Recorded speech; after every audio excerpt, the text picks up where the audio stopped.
கண்ணூர் அரசுக்கு எச்சரிக்கை விடுத்துள்ள மின்சார தொழிற்சங்கம். தனியார் பேருந்து உரிமையாளர்கள் சங்கம் விடுத்துள்ள கடுமையான எச்சரிக்கை. கோர விபத்தில் சிக்கி 2 இளைஞர்கள் பலி, போலீசார் வெளியிட்ட தகவல். யாழில் பரபரப்பு ஏற்படுத்திய துப்பாக்கிச் சூடு, சிறுவன் பலி, களத்துக்கு விரைந்த நீதவான். மக்களுக்கு வளிமண்டலவியல் திணைக்களம் விடுத்துள்ள அறிவிப்பு. நெருங்கும் சாதாரண தர பரீட்சை திணைக்களத்தின் முக்கிய அறிவிப்பு. தமிழர் பகுதியொன்றில் போலீசாரின் சோதனையால் ஒரே இரவில் சிக்கிய 50க்கும் மேற்பட்டோர். இலங்கையில் இடம்பெற்ற கொடூர கொலை பின்னணியில் முன்னாள் ராணுவ சிப்பாய். ஆவா குழு உறுப்பினர்கள் 90 நாட்கள் தடுப்பு காவலில். போலீசார் தீவிர விசாரணை. தொடர்பான விரிவான செய்திகள். தமது கோரிக்கைகளுக்கு தீர்வு வழங்காவிட்டால் எந்தவித முன்னறிவிப்புமின்றி பாரிய தொழிற்சங்க நடவடிக்கையில் ஈடுபட உள்ளதாக மின்சார சபை தொழிற்சங்கங்கள் தெரிவித்துள்ளன. இலங்கை மின்சார சபையை கலைப்பதற்கான திகதி வர்த்தமானி மூலம் அறிவிக்கப்படுவதற்கு முன்னர் தமது கோரிக்கைகளுக்கு தீர்வு வழங்க வேண்டும் என எச்சரித்துள்ளனர். மின்சார சபையின் பொறியியலாளர் சங்கம் உள்ளிட்ட 24 தொழிற்சங்கங்களின் பிரதிநிதிகளின் கையொப்பத்துடன் கூடிய கடிதம் ஒன்று மின்சக்தி மற்றும் எரிசக்தி அமைச்சருக்கு அனுப்பி வைக்கப்பட்டுள்ளது. ஊழியர்களின் உரிமங்களை பாதுகாப்பது தொடர்பான 8 முக்கிய கோரிக்கைகள் அடங்கிய கடிதம் கடந்த ஜனவரி 12ஆம் தேதி அமைச்சரிடம் சமர்ப்பிக்கப்பட்டது. இதுவரையில் குறித்த கோரிக்கைகளுக்கு எவ்வித சாதகமான பதில்களும் கிடைக்கவில்லை என தொழிற்சங்கங்கள் குற்றம் சுமத்தியுள்ளன. இதன் காரணமாகவே நேற்று மீண்டும் ஒரு நினைவூட்டல் கடிதத்தை அவர்கள் அனுப்பியுள்ளனர். ஊழியர்களின் கோரிக்கைகளுக்கு முறையான தீர்வு வழங்க தவறினால் தொழிற்சங்க நடவடிக்கையை தவிர வேறு வழியில்லை என அவர்கள் சுட்டிக்காட்டியுள்ளனர். மின்சார சபையை கலைப்பதற்கான திகதியை வர்த்தமானியில் வெளியிடுவதற்கு முன்னர் எமது கோரிக்கைகளுக்கு தீர்வு வழங்க வேண்டும். தவறினால் மீண்டும் ஒரு அறிவித்தல் வழங்கப்பட மாட்டாது. உடனடியாக போராட்டம் ஆரம்பிக்கப்படும் என அந்த கடிதத்தில் சுட்டிக்காட்டப்பட்டுள்ளது. தனியார் பேருந்து உரிமையாளர்கள் அரசாங்கத்திற்கு கடுமையான எச்சரிக்கை ஒன்றை விடுத்துள்ளனர். பேருந்து சேவை தொடர்பில் சட்டங்கள் கொண்டுவரப்பட வேண்டும் என்பதில் மாற்று கருத்து கிடையாது என்ற போதிலும் சட்டங்களை ஏற்க முடியாது என தனியார் பேருந்து உரிமையாளர்கள் சங்கத்தின் தலைவர் கெமுனு விஜயரத்ன தெரிவித்துள்ளார். பொருத்தமற்ற சட்டங்களை அரசாங்கம் அமல்படுத்தினால் நாடு முழுவதிலும் பஸ் சேவை ஸ்தம்பிக்கும் என அவர் எச்சரிக்கை விடுத்துள்ளார். நாடு முழுவதிலும் பஸ் போக்குவரத்தினை ஸ்தம்பிக்க செய்து போராட்டம் முன்னெடுக்கப்படும் என அவர் குறிப்பிட்டுள்ளார். பேருந்து சாரதி மற்றும் நடத்துனர்கள் போதைப்பொருள் பயன்படுத்தியமை கண்டறியப்பட்டால் பேருந்தின் உரிமம் ரத்து செய்யப்படும் என போக்குவரத்து அமைச்சர் பிமல் ரட்நாயக்க தெரிவித்திருந்தார். இந்த கருத்துக்கு பதிலளிக்கும் வகையில் கெமுனு விஜயரத்ன போராட்டம் குறித்த எச்சரிக்கையை விடுத்துள்ளார். உறங்கிக் கொண்டிருக்கும் புலிகளை சீண்ட வேண்டாம் எனவும் போதைப்பொருள் பயன்பாடு குறித்து அரசு பேருந்துகளிலும் பரிசோதனை நடத்தப்பட வேண்டும் எனவும் அவர் வலியுறுத்தியுள்ளார். பல்வேறு விடயங்கள் தொடர்பில் விசாரணை நடத்தப்பட வேண்டிய நிலையில் தனியார் பேருந்துகளை மட்டும் இலக்கு வைப்பதனை ஏற்க முடியாது என கெமுனு விஜயரத்ன தெரிவித்துள்ளார். தம்புள்ளை ஹவரணை பிரதான வீதியில் உள்ள திகம்பதக பகுதியில் வேன் ஒன்றுடன் மோட்டார் சைக்கிள் மோதியதில் 2 இளைஞர்கள் உயிரிழந்துள்ளனர். நேற்றிரவு இடம்பெற்ற இவ்விபத்தில் மோட்டார் சைக்கிளில் பயணித்த 2 இளைஞர்களே இவ்வாறு உயிரிழந்துள்ளனர். வேனின் சாரதி காயமடைந்து தம்புள்ளை ஆதார வைத்தியசாலையில் சேர்க்கப்பட்டுள்ளதாக சிகரியா போலீசார் தெரிவித்துள்ளனர். இவ்வாறு உயிரிழந்தவர்கள் 18 மற்றும் 20 வயதான தம்புள்ளை மற்றும் தரவல் வீட பகுதியில் வசிப்பவர்கள். மேலும் திகம்பதக பகுதியில் உள்ள சுற்றுலா விடுதியில் பணிபுரிந்தவர்கள் எனவும் தெரிவிக்கப்பட்டுள்ளது. யாழ்ப்பாணம் அல்லிப்பட்டி பகுதியில் காவல்துறையினரின் உத்தரவை மீறி செல்ல முற்பட்ட ஹயஸ் நகர் வாகனம் மீது காவல்துறையினர் துப்பாக்கிச் சூடு நடத்தியதில் 17 வயது இளைஞர் ஒருவர் உயிரிழந்துள்ளார். குறித்த சம்பவம் இன்று அதிகாலை 1:15 மணியளவில் ஊர்காவல்துறை பிரிவுக்குட்பட்ட அல்லிப்பட்டி பகுதியில் இடம்பெற்றுள்ளதாக தெரிவிக்கப்பட்டுள்ளது. இந்த சம்பவம் குறித்து மேலும் தெரிய வருகையில் வேலனை அல்லிப்பட்டி பகுதியில் சந்தேகத்துக்கிடமான கைஸ்ரக வாகனம் ஒன்று இன்று அதிகாலை 1:15 மணியளவில் சென்றுள்ளது. குறித்த வாகனத்தை அப்பகுதியில் கண்காணிப்பு நடவடிக்கையில் ஈடுபட்டிருந்த காவல்துறையினர் வழிமறித்து சோதனை செய்ய முற்பட்டுள்ள நிலையில் காவல்துறையினரின் உத்தரவை மீறி குறித்த வாகனம் அதிவேகமாக சென்றுள்ளது. குறித்த வாகனம் காவல்துறையினரை மோதி தள்ளிவிட்டு தப்பி செல்லும் நோக்கில் அதிவேகமாக வந்ததை அவதானித்த காவல்துறையினர் வாகனம் மீது துப்பாக்கிச் சூடு நடத்தியுள்ளனர்.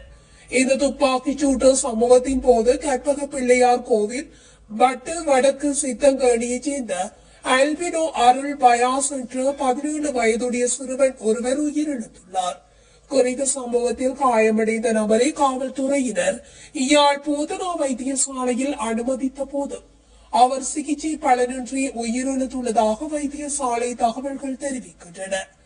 இதே நேரம் சம்பவத்தின் போது குறித்த வாகனத்தில் வட்டுக்கோட்டை மற்றும் நலு பகுதிகளைச் சேர்ந்த 3 பயணித்திருந்த நிலையில் ஏனைய 2 காவல்துறையினரால் கைது செய்யப்பட்டுள்ளதாக போலீசார் தெரிவித்தனர்.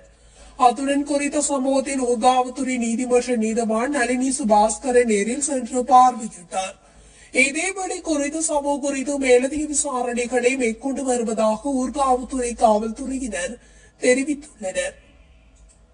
இன்றைய தினம் நாட்டின் பெரும்பாலான பகுதிகளில் பிரதானமாக சீரான வானிலை நிலவக்கூடும் என வளிமண்டலவியல் திணைக்களம் அறிவித்துள்ளது. இதன் அடிப்படையில் மத்திய சபரகமுவ மேல் வடமேல் வடமத்திய மற்றும் ஊவா மாகாணங்களிலும் சில இடங்களிலும் காலி மற்றும் மாத்தறை மாவட்டங்களிலும் பனிமூட்டமான நிலையும் காணப்படும். நாட்டை சூழவுள்ள கடல் பிராந்தியங்களில் சீரான வானிலை நிலவுவதுடன் மணித்தியாலத்துக்கு 30 தொடக்கம் 40 கிலோமீட்டர் வேகத்தில் வடகிழக்கு திசையில் இருந்து காற்று வீசும். களுத்துறை தொடக்கம் கொழும்பு புத்தளம் ஊடாக மன்னார் வரையான கடற்பிராந்தியங்களிலும் மாத்துரை தொடக்கம் ஹமாந்தூட்டி ஊடாக பொத்தியில் வரையான கடல் பிராந்தியங்களிலும் காற்றின் வேகம் அவ்வப்போது மணித்தியாலத்துக்கு 45 தொடக்கம் 50 கிலோமீட்டர் வரை அதிகரித்து வீசக்கூடும். இதன் காரணமாக குறித்த கடல் பிராந்தியங்கள் அவ்வப்போது ஓரிளவு கொந்தளிப்பாக காணப்படும் என கடற்தொழிலாளர்கள் மற்றும் கடற்படை சமூகத்தினருக்கு அறிவுறுத்தப்பட்டுள்ளமை குறிப்பிடத்தக்கது. 2025ஆம் ஆண்டுக்கான காப்போது சாதாரண பரீட்சை தொடர்பான அனைத்து வகுப்புகளும் நாளை நள்ளிரவு முதல் தடை செய்யப்படும் என்று பரீட்சைகள் திணைக்களம் அறிவித்துள்ளது. அதன்படி நாளை முதல் பரீட்சை முடிவடையும் வரை இந்த தடை நடைமுறையில் இருக்கும் என தெரிவிக்கப்பட்டுள்ளது. மேலும் பாடம் தொடர்பான விரிவுரைகள், கருத்தரங்குகள், பட்டறைகள் மற்றும் அனைத்து வகையான விளம்பர நடவடிக்கைகளும் இதில் உள்ளடங்கும் என சுட்டிக்காட்டப்பட்டுள்ளது. இந்த சட்டத்தை மீறும் அனைவருக்கும் எதிராக சட்ட நடவடிக்கை எடுக்கப்படும் என்றும் வலியுறுத்தப்பட்டுள்ளது. பொதுமக்கள் அருகிலுள்ள காவல் நிலையத்தில் 119 காவல்துறை அவசர தொலைபேசி எண் மூலமாகவோ அல்லது பரீட்சைகள் திணைக்களத்தின் 1911 தொலைபேசி எண் மூலமாகவோ முறைப்பாடுகளை அளிக்கலாம் என்றும் திணைக்களம் தெரிவித்துள்ளது. இதேவேளை காப்போது சாதாரண தர பரீட்சையை நடத்துவதற்கான அனைத்து ஏற்பாடுகளும் முடிக்கப்பட்டுள்ளதாக பரீட்சைகள் ஆணையாளர் நாயகம் இந்திகா டிஎன்கே தெரிவித்துள்ளார். இந்த நிலையில் 3,82,249 பாடசாலை பரீட்சார்த்திகளும் 69,214 தனியார் பரீட்சார்த்திகளும் விண்ணப்பித்துள்ள நிலையில் மொத்த பரீட்சார்த்திகளின் எண்ணிக்கை 4,51,463 பதிவாகியுள்ளது. 2025ஆம் ஆண்டுக்கான காப்போது சாதாரண தர பரீட்சை பிப்ரவரி 17 முதல் பிப்ரவரி 26 வரை நாடு முழுவதும் உள்ள 3,545 பரீட்சை நிலையங்களில் நடைபெறவுள்ளமை குறிப்பிடத்தக்கது. கிளீன் ஸ்ரீலங்கா வேலை திட்டத்தின் கீழ் அம்பாறை மாவட்டம் கல்முனை பிராந்தியத்தில் போலீசாரின் விசேட திடீர் சோதனை நடவடிக்கை மேற்கொள்ளப்பட்டு 50க்கும் மேற்பட்டோருக்கு எதிராக சட்ட நடவடிக்கை எடுக்கப்பட்டுள்ளது.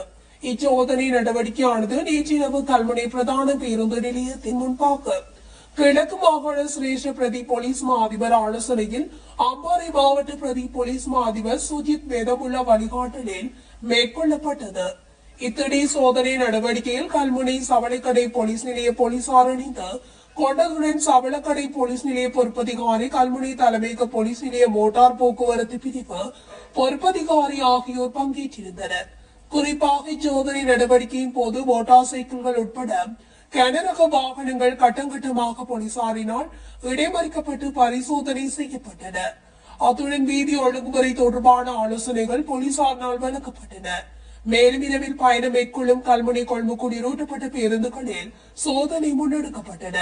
அத்துடன் மோட்டார் சைக்கிள் ஆவணம் காப்புறுதி எதுவுமின்றி மோட்டார் சைக்கிளை செலுத்துவது, சாரதி அனுமதி பத்திரமின்றி வாகனம் செலுத்துவது, தலைக்கவசம் அணியாது செல்வது ஒரு மோட்டார் சைக்கிளில் இருவருக்கு மேற்பட்டவர்கள் பயணிப்பது, அதிவேகமாக செல்வது, ஒலி எழுப்பிய மோட்டார் சைக்கிள்கள் தொடர்பிலும் கண்காணிக்கப்பட்டு தண்டப்பணம் விதிக்கப்பட்டன.